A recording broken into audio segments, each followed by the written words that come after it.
Bonjour à toutes, bonjour à tous, bonjour les engagés, ou vous qui êtes sur votre propre route militante.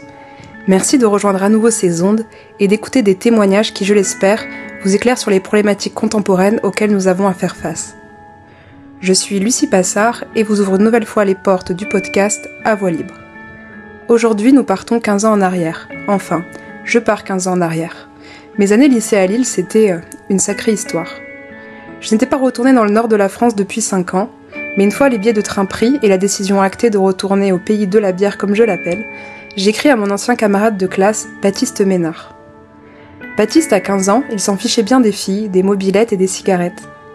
Passionné de politique, délégué de classe, déjà encarté comme jeune socialiste, il avait même créé un petit groupe avec d'autres étudiants dont je faisais partie pour préparer le concours de Sciences Po. Baptiste Ménard, c'est aujourd'hui un élu, local, un fervent militant du Parti socialiste, qui n'est jamais parti malgré les tempêtes. Et il en faut du courage pour ça. Alors, direction l'hôtel lillois du Moxie, on part à sa rencontre, à la rencontre de sa voix libre. Bonne écoute!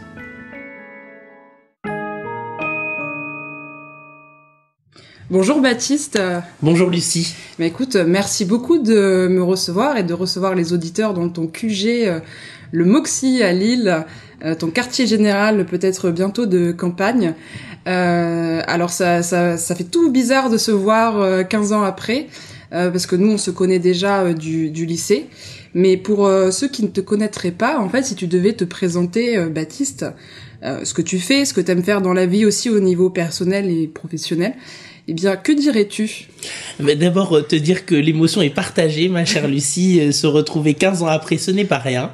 Et les années lycée, c'était quelque chose. Alors oui, je suis très heureux d'accepter ton invitation et que ça se passe ici au Moxie, où j'y ai quelques amis qui y travaillent. Alors, pour me présenter rapidement. Donc, je m'appelle Baptiste Ménard. Jusque-là, pas de surprise. J'ai 28 ans. Je suis né à Dakar. C'est vrai que tu avais une année de moins. C'est vrai. Mais cette année, je l'ai perdue après dans mes années universitaires et justement à cause en partie du militantisme. Je suis né à Dakar, au Sénégal. J'ai été adopté à l'âge de 3 mois. Donc, comme je le dis souvent, j'ai adopté mon pays en même temps que ma famille. J'ai la chance d'être maire adjoint à Mons-en-Barœul, en charge de la démocratie participative, qui est un thème qui me tient à cœur, et du numérique, qui est aussi une question centrale dans ce 21e siècle. Et puis, de manière générale, s'il fallait que je me présente, je dirais que j'ai toujours... je me suis toujours engagé pour des causes qui me tiennent à cœur et au service de l'humain. Et donc, c'est ça qui me caractérise et c'est ce que je recherche aussi professionnellement à l'heure actuelle. Mais c'est ce que j'allais te demander, en fait, parce que l'engagement chez toi, il vient très tôt. Et déjà au lycée, à 16 ans, tu parles de Ségolène Royal. Qui a évolué depuis. Tu as une énorme culture à l'époque, historique, politique. C'était surprenant pour un jeune de 16 ans. Et ça venait encore même d'avant. Je crois que ta première adhésion, t'es allé très tôt aux Jeunes Socialistes. Absolument. Mais comment on s'engage comme ça ? D'où ça vient cet engagement depuis le plus jeune âge ? Alors bon, moi mes parents qui étaient enseignants m'ont inculqué les valeurs de la République. Et c'est vrai que la passion pour l'histoire que j'ai eue très jeune, grâce à ma grand-mère maternelle d'ailleurs du reste, m'a donné envie de m'intéresser à la vie politique et à l'histoire de la Ve République. Et très vite, c'est dans le Parti socialiste que je me suis reconnu à travers ces grandes figures. Alors ici, dans le Nord, on peut pas ne pas évoquer Roger Salengro, ne pas évoquer bien sûr Pierre Mauroy.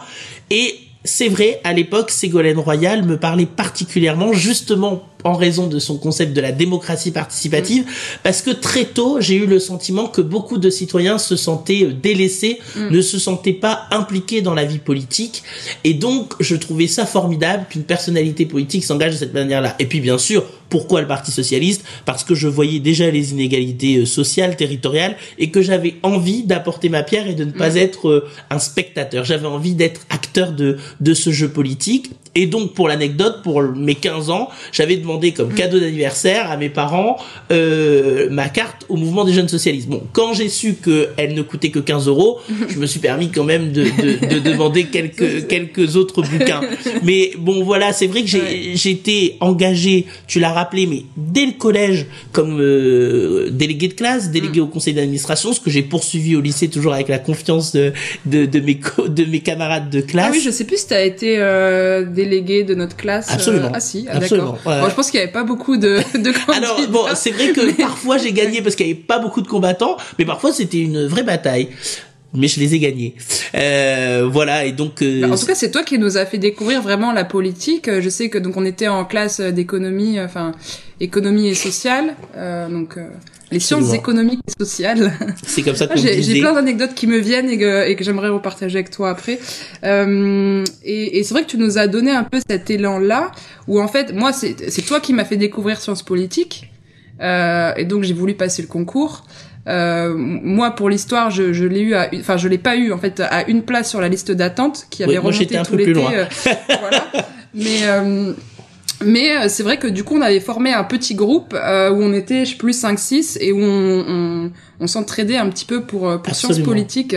Et ça me revient en te voyant. Et j'ai découvert un peu ça avec toi. Et puis à l'époque, moi, j'avais un père qui était très engagé aussi au Parti socialiste. Et j'ai le souvenir aussi d'être allé au siège du PS du Nord et avoir justement, j'ai encore la photo avec Lionel Jospin à l'époque, et c'est toi qui l'as prise. Alors la qualité est absolument horrible parce que c'était avec les portables de l'époque. On a vieilli. Voilà. Oui, non, mais moi c'est vrai que et donc bon, du coup j'avais ma photo avec Jospin, on l'avait rencontré au cours d'un petit déjeuner, etc. Et puis ensuite j'ai été prise d'une passion politique pendant quelques années. Et aujourd'hui, ça n'est plus le cas, mais bon, on en parlera après. Et justement, est-ce que t'as les mêmes idées là, à presque 30 ans, que tu avais à 20 ans, que tu avais à 15 ans?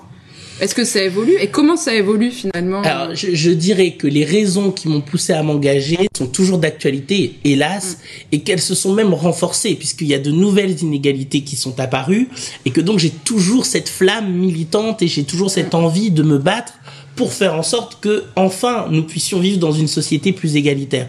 Alors après, est-ce que j'ai le même regard que jadis? Je ne sais pas, parce que, évidemment, on a aussi un parcours de vie, on rencontre de nouvelles personnes, on confronte aussi nos idées. Peut-être qu'à l'époque, j'avais vraiment la flamme, la flamme un peu forte, et peut-être, liée aussi à une forme de naïveté de la jeunesse. Aujourd'hui, il faut bien le reconnaître, d'abord par le cycle politique que nous avons vécu, et qui a montré que rien n'est jamais établi en politique, que même un parti aussi central, aussi important que ne pouvait l'être le Parti socialiste, pouvait connaître un cycle plus difficile, et c'est un euphémisme que de le dire. Donc, je dirais que ça, forcément, ça m'a un peu bousculé. Après, moi, j'ai le sentiment de ne pas avoir changé dans mes convictions. D'ailleurs, je suis toujours resté au Parti socialiste, alors que beaucoup de mes anciens camarades ont rejoint En Marche ou ont rejoint la France insoumise. Moi, je considère que le message qui est le nôtre est toujours d'actualité, mais que nous devons nous battre pour le faire perdurer. Et on aura peut-être l'occasion d'y revenir. Je pense que le Parti socialiste doit redevenir fidèle à ce qu'il a été, à son histoire et à ses valeurs. Est-ce qu'il doit redevenir, ou est-ce qu'il doit plutôt créer un nouvel élan? Mais ça, c'est autour de quelque chose de nouveau. Eh ben, c'est les prochaines semaines qui le diront. Je considère que le 80e congrès du Parti socialiste sera un grand moment de notre histoire collective. Pourquoi? Parce que nous sommes à la croisée des chemins. Il y a des camarades qui peuvent être à un moment donné dans une logique de sauve qui peut, et donc qui aurait peut-être la tentation de Venise, ou plutôt la tentation de Moscou, en voulant s'abriter derrière Jean-Luc Mélenchon. Me concernant, je me tiens à équidistance de une forme d'outrance politique, de radicalité qui est incarnée par Jean-Luc Mélenchon et qui ne peut pas permettre à la gauche de gagner, mais également, bien sûr, à équidistance, même une distance un peu plus importante vis-à-vis d'Emmanuel Macron, qui a confirmé qu'il était un homme de droite, libéral, et avec lequel je ne partage pas grand-chose. Mais est-ce que tu trouves pas que c'est vraiment le système politique le problème, et qu'il n'a pas évolué avec la jeunesse? Parce que c'est une question que je me pose. Pour moi, là, c'est même plus revenir à ce qu'étaient ces partis avant. C'est inventer un nouveau système politique. Pour moi, ça ne fonctionne plus. Même le système de vote, la façon dont on va élire les représentants, etc., pour moi, ça ne fonctionne pas. Et ça, j'en parle dans l'épisode 3 du podcast avec Arthur Germain, où on assume notre côté abstentionniste, et l'abstentionnisme pour dire, en fait, on n'est pas d'accord avec ce système. Et donc, voter blanc, c'est je valide quand même le système et j'ai pas trouvé chaussure à mon pied. Alors, ne pas voter. Je crois qu'il y a deux choses. Il y a deux choses dans ce que tu dis. La première des choses, en tout cas pour ce qui concerne les socialistes, quand je dis revenir à ce que nous sommes, c'est-à-dire être fidèle à notre histoire, c'est-à-dire un attachement à la République laïque, c'est-à-dire un attachement à l'échelle européenne comme une échelle pertinente, et ce qu'il se passe en Ukraine nous le rappelle dramatiquement, c'est aussi d'être fidèle à ce que nous sommes. Mais néanmoins, la deuxième partie de ta question est très importante. Je crois, par contre, que les partis politiques doivent muter. Effectivement, moi, j'y suis très attaché, mais ils ne correspondent plus aux formes d'engagement qu'attendent les jeunesses de France d'aujourd'hui. Et c'est le sens de l'association, on pourra peut-être en reparler plus tard, que j'ai lancé avec quelques-uns de mes amis. Donc c'est l'UR républicaine. Voilà, l'UR républicaine au pluriel, parce qu'il y a urgence pour la République et qu'il y a urgence aussi de donner et d'allumer quelques lueurs d'espoir, me semble-t-il. C'est drôle parce qu'on dirait un nom un peu de quelque chose de droite. Entre la flamme et le républicain. Mais c'est très intéressant, justement, que beaucoup me disent cela. Je crois qu'il faut sortir des cadres conventionnels. Ouais. Voilà. L'heure républicaine rassemble très largement des humanistes, des écologistes, des socialistes, des non-affiliés qui ont envie de travailler sincèrement dans un engagement désintéressé au service de notre idéal pour un projet véritablement social-démocrate, et nous aurons l'occasion d'y revenir. Mais enfin, dernier point. Donc, je disais, les partis politiques doivent évoluer, doivent changer, et peut-être même que nous devons aller vers une forme d'activisme qui correspond plus à ce que je vois moi dans la société, que ce soit les jeunes qui s'engagent pour la cause animale, qui s'engagent pour les droits des femmes, contre le racisme. Donc ça, c'est une réflexion qu'on doit avoir. Et puis ensuite, il y a une alerte, et comme dirait mon père, il y a le feu au lac concernant l'abstention. Tu l'as évoqué avec l'épisode. Mais je savais que j'allais. Enfin, je me suis dit, est-ce que j'assume devant Baptiste Ménard parce que tu n'as pas voté. Oui, et parce que c'est ce que j'ai raconté dans le podcast. La première fois où je suis allée voter, j'étais très fière. Bien sûr. J'étais très fière. Bien sûr. Et ça dit beaucoup de je te demanderai après en off si tu te rappelles qui je soutenais à l'époque. De la période que nous connaissons. Non. Entre 2002 et 2022, en 20 ans, l'abstentionnisme complet, c'est-à-dire être absent de toute une séquence électorale, a grimpé de 4 points. On est passé de 12 à 16% d'électeurs qui ne sont pas venus voter du tout. C'est-à-dire, par exemple, sur une séquence de 2022, ils n'ont ni voté au premier tour de la présidentielle, ni au second tour, ni au premier tour des législatives, ni au second tour. Donc, ça veut dire qu'il y a le feu au lac. Ça veut dire que nous devons effectivement aussi amener de nouvelles réflexions dans notre manière de faire vivre la politique et faire vivre finalement ce bien commun. Puisque moi, ce que je dis toujours, y compris quand je rencontre des abstentionnistes chroniques, entre guillemets, je leur dis, mais enfin, vous ne pouvez pas vous désintéresser de notre société, de son devenir. Et donc, évidemment, les hommes politiques doivent se remettre en cause, parce que ça veut dire qu'il y a un défaut de l'offre, mais j'invite aussi les uns et les autres à s'investir en politique et d'aller porter ce message. Parce que moi, j'ai beaucoup de mal, je le dis très sincèrement, j'ai beaucoup de mal à comprendre en quoi le fait de bouder les urnes est un plus démocratique. Parce que une fois que vous avez boudé les urnes, alors très bien, vous pouvez dire, bah voilà, nous, le système ne nous convient pas tel qu'il existe, mais comment vous faites pour faire bouger? C'est très, justement, en dehors de la politique, par de l'associatif, par d'autres, mais ce serait vraiment intéressant. C'est très bien, mais insuffisant. Ça m'intéresse, justement, d'avoir tout ton point de vue, ta réflexion sur ça, parce que ça va venir faire écho à cet épisode 3, que j'aimerais quand même beaucoup que tu écoutes. Je l'écouterai avec plaisir, quand tu m'enverras le lien. À Paris, etc., ça te fera un petit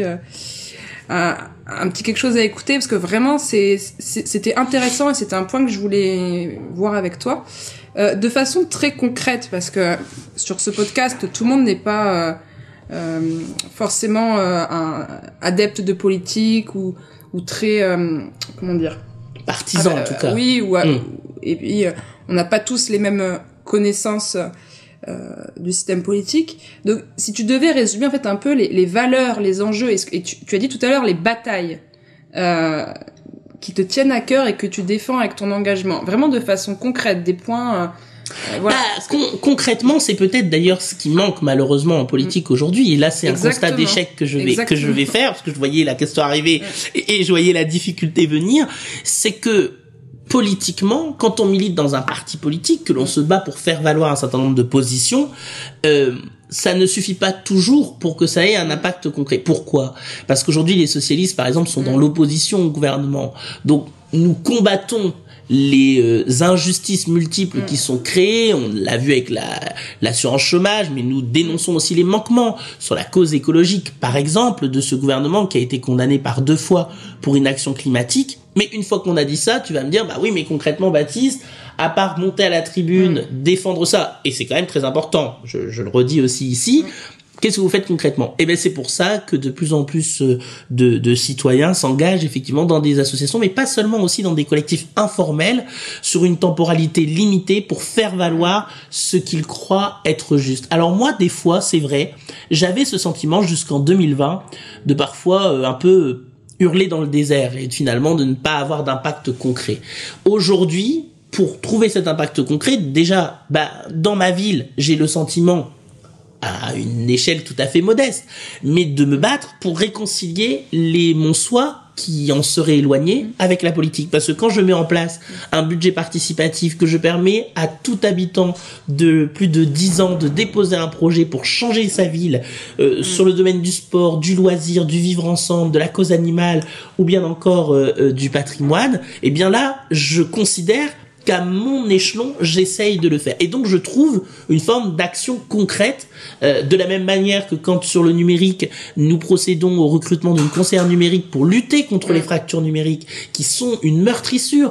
Quand on sait que les services publics sont de plus en plus touchés par la dématérialisation et qu'il y a pourtant beaucoup de citoyens qui se trouvent en situation d'exclusion numérique, eh bien, là, j'agis aussi concrètement. Et j'ai un impact concret parce que la personne, elle ressort de son rendez-vous avec la conseillère numérique, eh ben, elle peut avoir ses documents, elle peut faire ses démarches, elle peut toucher des remboursements auxquels elle a le droit. Et donc là, je considère que j'ai un impact concret. D'accord. Ben on va partir sur ces 2 sujets-là, la démocratie participative et le numérique. On va commencer par la démocratie participative. Qu'est-ce que c'est vraiment pour toi? Parce que c'est un terme qui est assez compréhensible. Bien sûr, c'est un terme un peu scientifique. Mais pour moi, c'est quelque chose de très simple. Aujourd'hui, moi, j'ai le sentiment qu'il y a un terrain de jeu. C'est un terrain de basket, parce que j'aime bien le basket, donc j'ai utilisé ce sport-là. C'est un terrain de basket, et j'ai le sentiment que, globalement, on disait aux citoyens, tous les 5 ans, bon, vous avez le droit de venir sur le terrain et de dire, tel joueur il sort, je fais rentrer tel joueur. Aujourd'hui, les citoyens, ils en ont marre d'être sur le banc de touche, ils ont envie d'être sur le terrain. La démocratie participative, c'est ça, c'est de se dire, il y a l'équipe des élus qui jouent pendant 5 ans, puis après on les valide ou on les invalide, mais il y a aussi les citoyens, et eux, ils ont besoin, à 10 minutes du match, à 15 minutes du match, à 35 minutes du match, de faire irruption sur le terrain. Et ben, la démocratie participative, c'est ça, c'est permettre aux citoyens de faire irruption dans le débat public. Alors ça peut trouver plein de traductions. Et pourquoi ça reste qu'à l'échelle locale Mais il faut la développer à l'échelle nationale, et avec l'Union républicaine, nous ferons des propositions sur ce sujet, parce qu'on considère que c'est quelque chose de très important. Mais effectivement, moi je le fais au niveau local parce que c'est là que j'ai la main entre guillemets, et que j'ai pu le faire en confiance avec mon maire, que je remercie quand même de faire confiance à un jeune de moins de 30 ans et de lui donner une délégation aussi importante et d'en faire un poste d'adjoint. C'est pas neutre. Donc ça veut dire aussi que, y compris une génération d'élus, puisque je vois bien aussi la question derrière de dire les jeunes, les vieux. Non, tout le monde a conscience aujourd'hui qu'il y a nécessité d'agir sur ce sujet-là.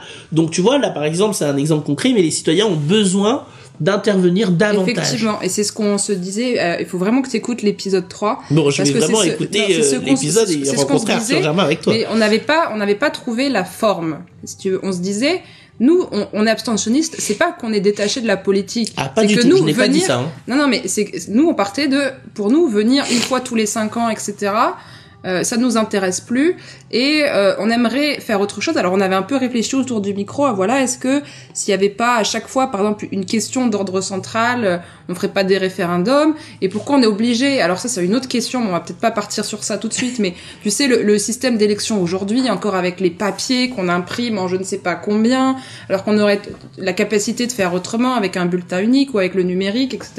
Enfin bon, c'est... Mais parce que oui, une élection c'est difficile à organiser, donc s'il y avait une élection toutes les semaines, ce serait peut-être un peu compliqué, mais est-ce qu'il n'y a pas des nouveaux moyens? Non, et puis après attention, c'est-à-dire que moi je suis pour. Non, mais après il faut faire attention.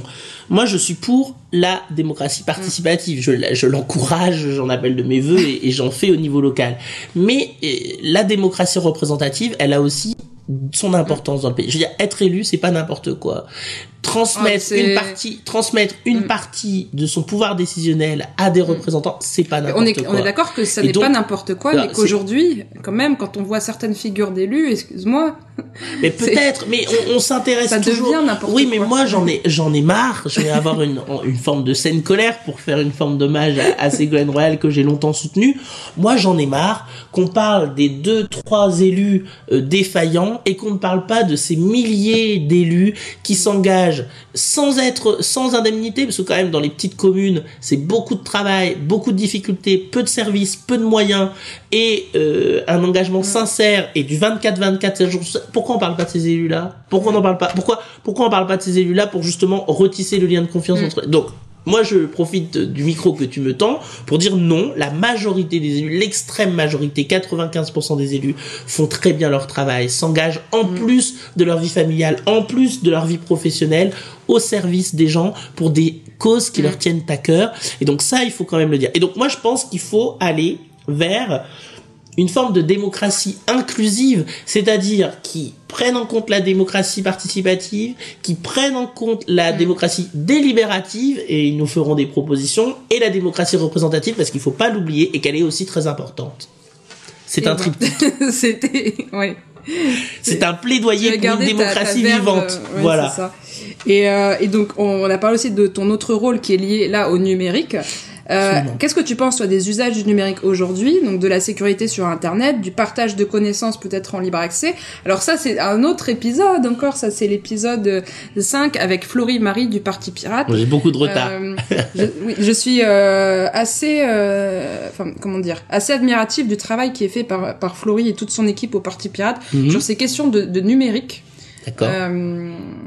Voilà, ils ont un programme très complet et j'ai l'impression que ce sont un petit peu les seuls à vraiment se positionner et faire des propositions sur ce thème. En tout cas, bon, toi, ces thèmes-là, sécurité sur Internet, partage de connaissances, l'usage peut-être du smartphone à l'école, etc. Est-ce que tu peux nous en dire 2 mots? Est-ce que tu as des positions tranchées sur ça ou... Je pense que c'est des sujets effectivement complexes parce que nouveaux. C'est très complexe. Très complexe parce que nouveaux et parce que nous n'avons pas forcément le recul aussi. Souvent, on nous interroge en disant bah oui, mais quoi alors le numérique, comment mieux le brider quoi. C'est compliqué parce qu'en fait, moi c'est le sentiment que j'ai. Alors après, moi, je prends un axe un peu sonnant et trébuchant qui consiste à dire voilà, le numérique, ça facilite l'accès à des connaissances, ça facilite les interconnexions, même si le paradoxe, c'est quand même que on n'a jamais eu autant de jeunes qui souffrent d'isolement et de solitude, autant de personnes âgées qui souffrent d'isolement et de solitude, alors même qu'on est censé être interconnectés. Donc, est-ce que aussi parfois le numérique n'a pas détruit ce lien social, ce lien humain auquel nous sommes tant attachés les uns et les autres? Va dans une salle d'attente aujourd'hui. Voilà, chacun est sur son smartphone, ou même dans un train, au lieu d'être sur un livre, ou au lieu tout simplement de faire connaissance avec son voisin. Donc, non mais ça, je suis complètement d'accord. Mais bon. Le numérique est là. Moi, ce que je souhaite, c'est qu'on fasse bien attention à ce que le numérique ne soit pas un facteur de nouvelles inégalités. Et tu vois, j'en parlais tout à l'heure. Aujourd'hui, moi, j'ai le sentiment que le numérique se retourne contre celles et ceux qui sont déjà frappés par un certain nombre d'inégalités. Pourquoi? Parce que aujourd'hui, le numérique, il faut être clair, hein, mais avoir un smartphone, ça coûte 1 000 €. Tout le monde peut pas se payer un smartphone. Avoir une tablette, passer par avoir le reconditionné, Baptiste. Peut-être, mais voilà. Donc c'est quand même ça. Et puis après, il faut savoir l'utiliser. Ça va peut-être te paraître étonnant ce que je vais te dire, mais moi j'ai beaucoup lu sur ces sujets-là parce que ça m'intéresse et puis parce que c'est ma délégation. Mais on a des chiffres aujourd'hui très surprenants qui consistent à dire, on dit les jeunes maintenant, Inès, ils sauraient déjà utiliser le smartphone, et pourtant beaucoup ne savent, par exemple dans les enquêtes qui sont faites, beaucoup ne savent pas utiliser Word. Beaucoup ne savent pas utiliser Excel. Donc voilà, donc je veux dire, donc tout ça, c'est-à-dire qu'il faut faire monter en puissance la question de l'apprentissage du numérique, du codage dans les établissements scolaires. Et il faut aussi que dans les services publics, et production, et il faut aussi que dans les services publics, nous veillons à faire en sorte que ce soit ne tourne pas contre les plus vulnérables d'entre nous. Exactement, mais tu sais, je réfléchissais à la question parce que nous, on est un petit peu la dernière génération, on a eu la chance de ne pas grandir avec, en tout cas dans la petite enfance et jusqu'à 10 ans, Moi, je ne sais même plus. Je crois qu'il y avait peut-être un ordinateur familial, mais bon, on n'avait pas le droit de l'utiliser. Et de toute façon, les téléphones portables, il y en avait pas. Et je me fais cette réflexion parce que figure-toi que là, j'ai numérisé des vieilles cassettes vidéo récemment, de moi, ma famille, etc. Quand on était très petits. Et je me suis dit, mais mon Dieu, si imaginons s'il y avait eu YouTube, Instagram, etc. et que mes parents avaient posté ça. Avait posté mon intimité, les moments, alors même si c'est des moments innocents d'enfants, mais je me suis dit, mais mon Dieu, là, à presque 30 ans, je n'ai pas envie que quand je vais voir un recruteur, on me trouve... Alors, chacun a sa responsabilité. Voilà, tu vois, moi, je suis devenu papa au mois d'août, je ne mets pas mon fils sur les réseaux sociaux. Ou alors je le mets, mais c'est-à-dire je floute son visage, voilà, je mets un petit lion puisque c'est son signe astrologique. Non, mais il faut aussi que chacun mette ses propres barrières. Moi, je me dis, j'aurais pas aimé que, effectivement, aujourd'hui à 30 ans, j'aille sur la page Facebook de mes parents et qu'on me voit en body ou en train de, je sais pas, dans la piscine, enfin bon, bref.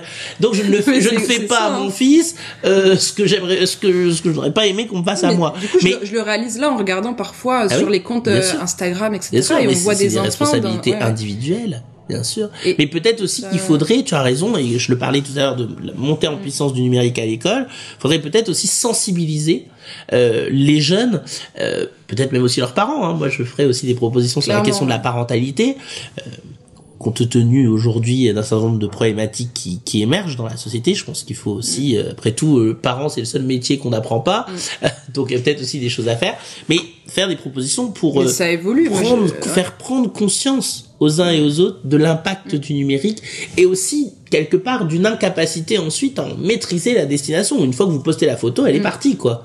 Donc voilà. C'est ça, et des fois je me dis, mais heureusement que, par exemple, les années lycée, moi ça a été des années très difficiles. On avait quand même on avait des skyblogs, etc., mais ça allait pas plus loin. Si on avait eu les réseaux sociaux, Instagram, TikTok, etc., mais à l'époque, je sais pas, et j'aurais mis tellement de bêtises là-dessus. Et oui, comme tu dis, ça s'efface pas. Et puis, c'est aussi, on peut faire de très mauvaises rencontres. J'en faisais déjà des mauvaises rencontres avec Skyblog, tu vois. Heureusement, ça n'a jamais été trop loin. Mais c'est des questions que je me pose. Et hier, j'étais avec ma cousine qui a 14 ans, donc qui habite à Lille.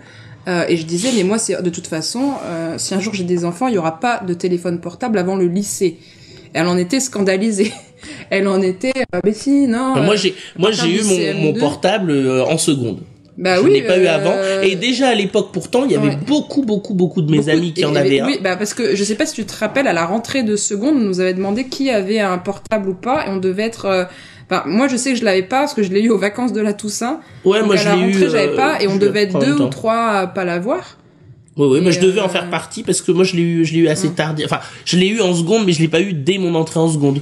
Mais effectivement, et d'ailleurs à l'époque, j'en rigole parce qu'à l'époque c'était des forfaits où tu sais on avait le droit à 30 SMS. Moi j'habitais face au bureau de tabac, du coup j'allais partir avec mes 5 euros, je prenais une recharge. Je sais plus, moi je prenais pas de recharge, mais je me souviens, et surtout à l'époque je voulais surtout pas que mes parents le sachent, mais je me souviens qu'à l'époque j'arrivais à la fin du mois, j'avais pas utilisé mes SMS, donc j'envoyais des coucou ça va à tout le monde, ce qui était complètement ridicule, mais ce qui montrait aussi que finalement, voilà, je voulais un téléphone parce que tout le monde avait un téléphone, mais j'en avais pas forcément l'utilité. Après, comme j'ai déroulé sur mon engagement militant, très vite pour le coup, j'avais plus assez d'SMS.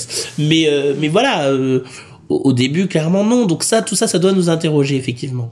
Parce que justement, les partis politiques ont dû aussi s'adapter au numérique et... Oui, mais ils le font très peu. En tout cas, pour le Parti Socialiste, il y a beaucoup de travail. Mais de manière générale, au Parti Socialiste, il y a beaucoup de travail à faire. J'aurais jamais pensé, tu vois, t'entendre dire tu vois, ça fait partie des évolutions. Bah oui, mais bon, si tu veux, moi je considère, encore une fois, qu'on ne peut pas simplement expliquer la situation politique dans laquelle on est en disant c'est de la faute de François Hollande. Non, la réalité aussi, c'est que François Hollande il a quitté l'Élysée en 2017, qu'on est bientôt en 2023, et que nous n'avons pas travaillé. C'est le reproche que je fais à la direction actuelle du Parti Socialiste. Je considère que nous aurions dû organiser des grandes conventions sur des thèmes aussi importants que le numérique, avec des chercheurs, avec des acteurs associatifs, pour moi, c'est avec des la collectifs France entière qui est en retard sur le numérique. Oui.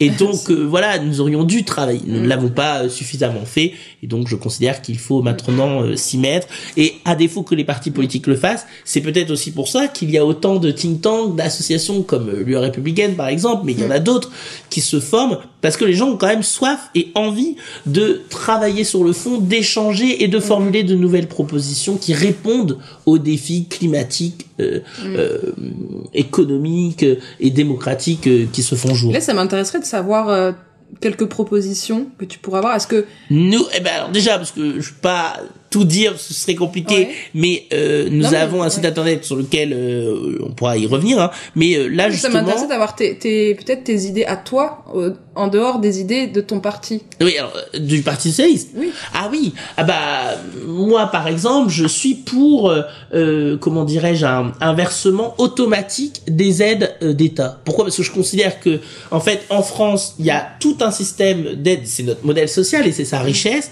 auquel un certain nombre de citoyens ont le droit. C'est la grande réflexion et les grandes polémiques actuellement. Oui, sans doute, mais moi je suis pour ce versement universel et automatique parce que c'est pas normal qu'aujourd'hui un certain nombre de Français qui n'en peuvent plus de leur souffrance, qui le 5 du mois se demandent comment ils vont finir, qui doivent faire le choix arbitrer entre se chauffer, habiller le petit ou le nourrir correctement. Non.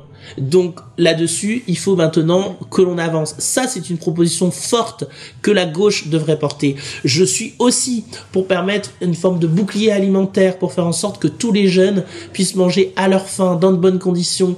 Voilà, il y aura des propositions et nous en ferons fortement les prix, parce que on ne peut pas être aujourd'hui bloqué dans un système qui reproduit les inégalités, qui ne permet plus à l'homme de s'émanciper correctement. Notre école est en grande souffrance. Et il faut bien le reconnaître, malgré l'engagement sans faille des enseignants, l'ascenseur social est bloqué. Aujourd'hui, j'ai plutôt le sentiment que c'est l'escalier et que pour certains l'escalier il est plein de trous et que donc faut faire des sauts en espérant pas tomber dedans. Donc voilà, c'est pas possible. On doit. Alors. Là, je dresse un tableau un peu sombre. Il y a plein de raisons aussi d'être optimiste. Et moi, je reste optimiste. Mais je souhaiterais maintenant que la gauche porte des propositions crédibles, fortes, et qui a un impact concret sur le quotidien et les difficultés que rencontrent nos concitoyens. Je reconnais pas mal de choses que j'ai une mère qui est enseignante, donc t'inquiète pas que l'école publique, je connais bien un petit peu sa situation. Pour toi, enfin, comment dire, j'ai beaucoup de choses à dire, alors je me dis, je vois l'heure tourner, je me dis quelles questions je lui pose. Mais bon, on va partir sur le fait que tu as dit que tu étais devenu papa. C'est pas une crainte pour toi, ce monde à venir pour la nouvelle génération? C'est pour ça que j'allais dire, je me suis engagé à l'âge de 15 ans, mais c'est pour ça que je redouble. Non, mais c'est pour ça que je redouble dans mon engagement politique, parce que je considère que maintenant, j'ai aussi une responsabilité, indépendamment de mes convictions, c'est de faire en sorte que la planète qu'on laissera à nos enfants, et moi en l'occurrence à mon fils, ne soit pas détériorée, que les conditions de vie soient toujours acceptables, vivables, y compris pour celles et ceux qui sont les plus vulnérables. Donc là-dessus, moi je n'ai pas d'état d'âme, j'allais dire. Mais par contre, c'est vrai que par moments, ça m'inquiète. D'ailleurs, quand je vois le mouvement là qui est lié à ces jeunes qui disent voilà, moi je ne veux pas d'enfants parce que c'est pas possible, etc.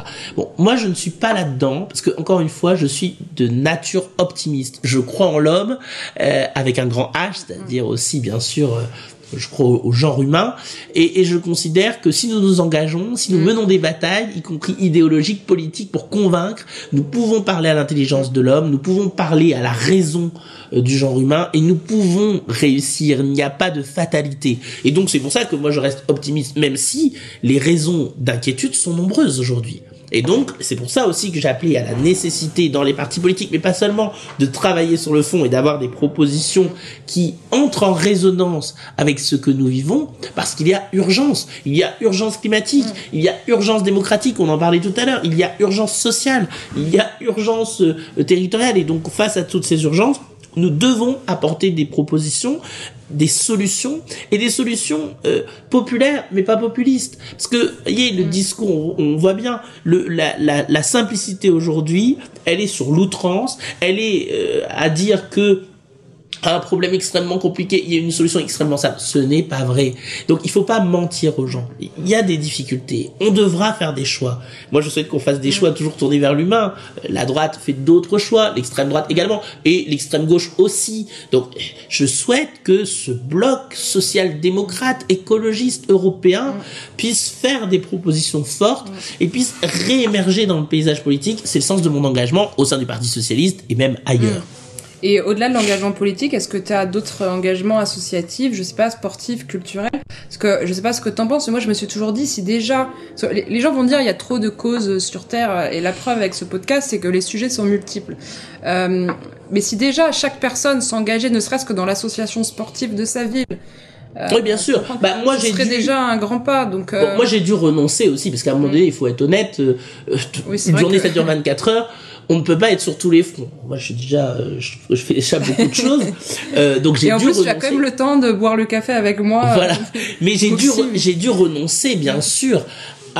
J'ai été membre de club de basket, j'ai fait de l'athlétisme. Bon, tout ça, j'ai dû y renoncer, parce qu'à un moment donné, on fait des choix.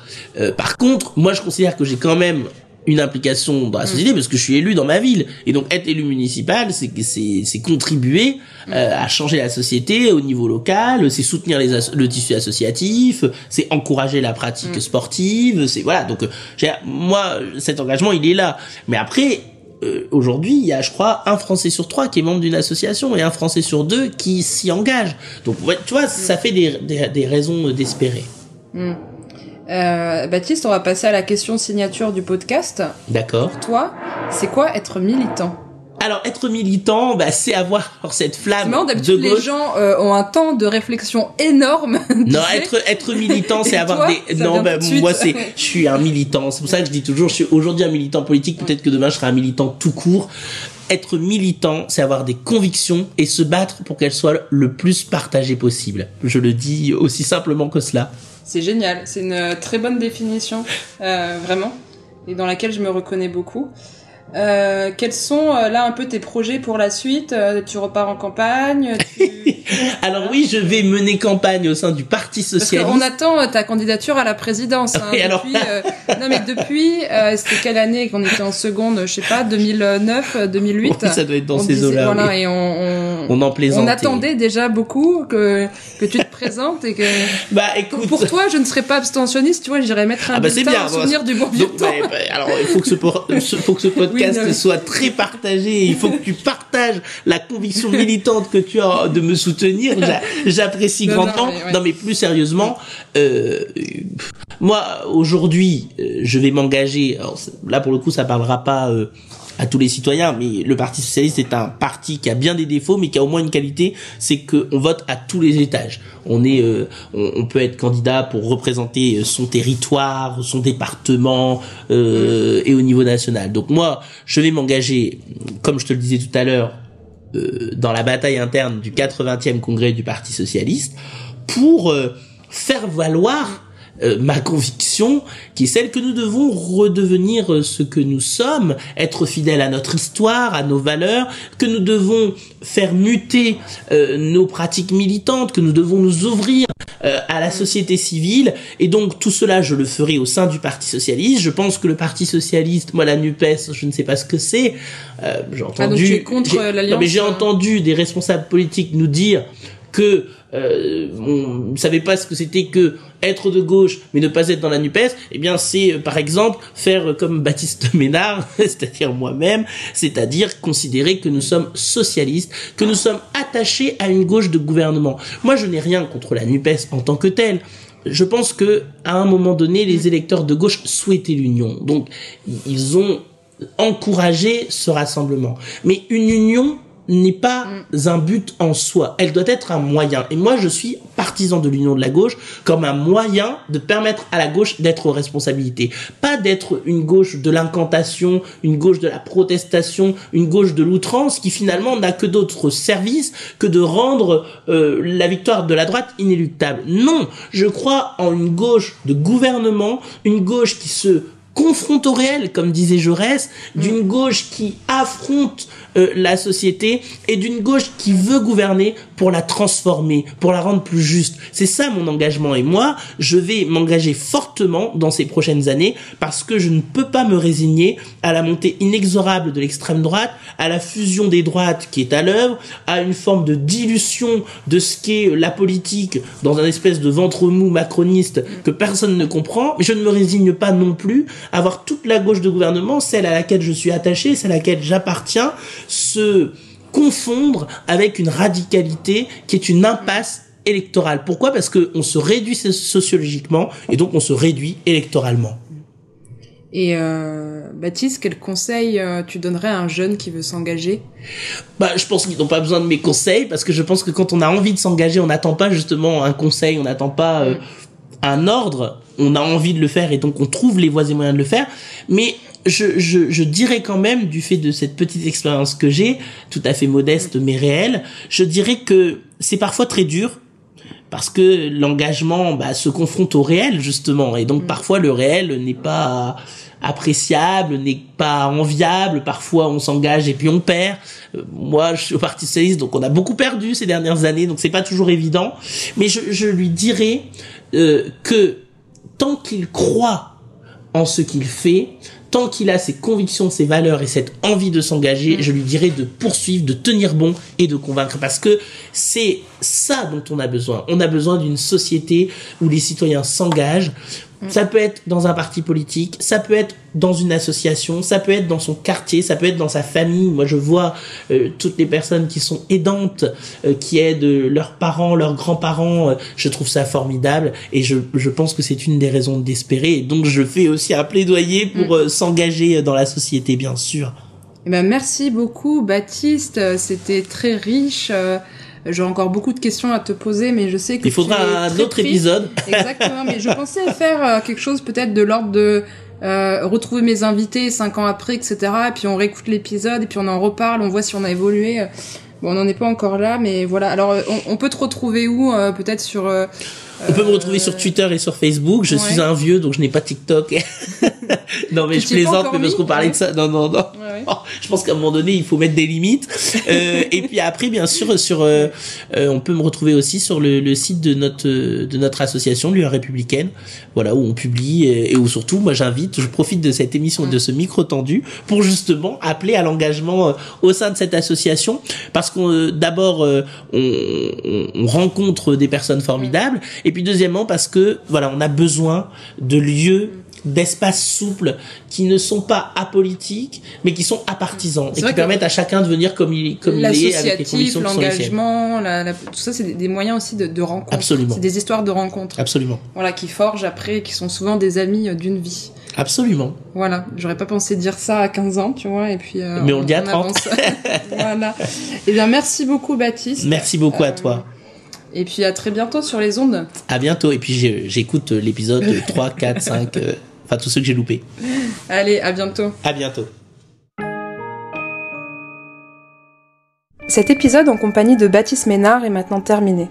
Ce que j'en retiens, c'est que ces 15 dernières années, comme il disait, on a chacun fait des rencontres, eu un parcours de vie et confronté nos idées militantes. La newsletter complémentaire à cet épisode, que vous retrouvez habituellement sur avoilibre.substack.com, sera sûrement retardée cette fois-ci. En effet, et avant de nombreuses interviews prévues, il m'a semblé nécessaire de venir porter à mon tour ma voix sur ce podcast. Vous comprendrez sans doute au moment de la sortie du hors-série pourquoi. Je vous invite quand même à venir me faire un retour sur cet épisode 6, à le partager et à ne pas hésiter à joindre Baptiste sur Twitter ou à vous renseigner sur son association Lueur républicaine si vous avez le désir d'échanger. Prenez soin de vous et d'ici là, n'oubliez pas, engagez-vous.